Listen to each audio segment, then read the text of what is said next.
অবশেষে পুলিশের জালে ডোমজুড়ের পণ সম্রাজ্ঞী ফুলটুসি ওরফে শ্বেতা খান। পুলিশ সূত্রে খবর, আলিপুর থেকে গ্রেফতার করা হয়েছে তাকে। এর আগে বুধবার সকালে শ্বেতার ছেলে আরিয়ানকে গলফ গ্রিন থেকে পাকড়াও করে পুলিশ। তাকে জেরা করে মায়ের সম্পর্কে তথ্য জোগাড় করেন তদন্তকারীরা। শ্বেতা খান ইভেন্ট ম্যানেজমেন্ট সংস্থার আড়ালে সফট পণ তৈরি করত বলে অভিযোগ। জানা গিয়েছে, ছেলে আরিয়ান তরুণীকে প্রেমের জালে ফাঁসিয়ে মায়ের কাছে নিয়ে আসতো, আর শ্বেতা খান এরপর জোর করে তাদের দিয়ে নানা রকম কুকর্ম করাতো। জানাজানি যাতে না হয় তাই হুমকিও দেওয়া হতো।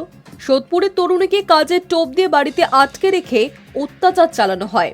ওই তরুণীর পরিবারের অভিযোগের ভিত্তিতেই গত রবিবার শ্বেতার কুকীর্তি সামনে আসে। তারপর থেকেই গা ঢাকা দিয়েছিল শ্বেতা এবং তার ছেলে আরিয়ান। বুধবার সকালে ডোমজুর থানা এবং হাওড়া সিটি পুলিশের যৌথ তল্লাশিতে আরিয়ানকে গ্রেফতার করা হয়েছে। গলফ গ্রিন থেকে তাকে পাকড়াও করে পুলিশ। টানা জেরায় ভেঙে পড়ে। মায়ের বর্তমান ব্যবহৃত নম্বর পুলিশকে জানায় সে, কারণ গা ঢাকা দেওয়ার পর থেকে একাধিকবার নিজের মোবাইল নম্বর বদল করেছে শ্বেতা। আরিয়ানের থেকে পাওয়া শ্বেতার মোবাইল নম্বর ট্র্যাক করে পুলিশ, আর সেই সূত্র ধরেই পুলিশ জানতে পারে আলিপুরে গা ঢাকা দিয়ে রয়েছে শ্বেতা খান। সেই অনুযায়ী ওই এলাকায় হানা দেয় পুলিশ। এদিকে নিজের পোশাক বদলে পুলিশের চোখে ধুলো দিয়ে ঘুরে বেড়াচ্ছিল এতদিন শ্বেতা। তাকে ধরেও পুলিশ নিশ্চিত হতে পারছিল না। তারপর তার পরিবারের লোকজনকে ছবি তুলে পাঠায় পুলিশ। পরিবারের লোকজন ফুলটুসি ওরফে শ্বেতাকে শনাক্ত করার পর গ্রেফতার করা হয় তাকে। বৃহস্পতিবার ফুলটুসিকে হাওড়া আদালতে তোলা হবে। তাকে নিজেদের হেফাজতে নিতে পারেন পুলিশ আধিকারিকেরা। শ্বেতা খানের বাঁকুড়ার ফ্ল্যাটের বন্ধ দরজার পিছনেই অনেক রহস্য লুকিয়ে থাকতে পারে বলে সন্দেহ পুলিশের।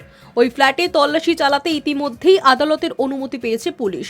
বুধবার সন্ধ্যায় ওই ফ্ল্যাটের বাইরে থেকে নতুন করে একটি তালা ঝুলিয়ে দিয়েছেন তদন্তকারীরা। তালা ঝোলানো হয়েছে শ্বেতাদের গ্যারেজ ঘরেও। বর্তমানে সাগর দত্ত হাসপাতালের আইসিইউতে রাখা হয়েছে সোদপুরের সেই তরুণীকে। পরিবার সূত্রে খবর, তরুণীর শারীরিক অবস্থার অবনতি হয়েছে। তরুণীকে নির্যাতনের ঘটনায় স্বতঃপ্রণোদিতভাবে পদক্ষেপ করে জাতীয় মহিলা কমিশন। তারা মঙ্গলবার রাজ্যের ডিজি রাজীব কুমারকে একটি চিঠি পাঠায়। তাতে বলা হয়েছে 3 দিনের মধ্যে অ্যাকশন টেকেন রিপোর্ট জমা দিতে হবে কমিশনকে।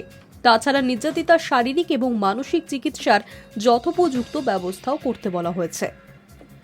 High news network.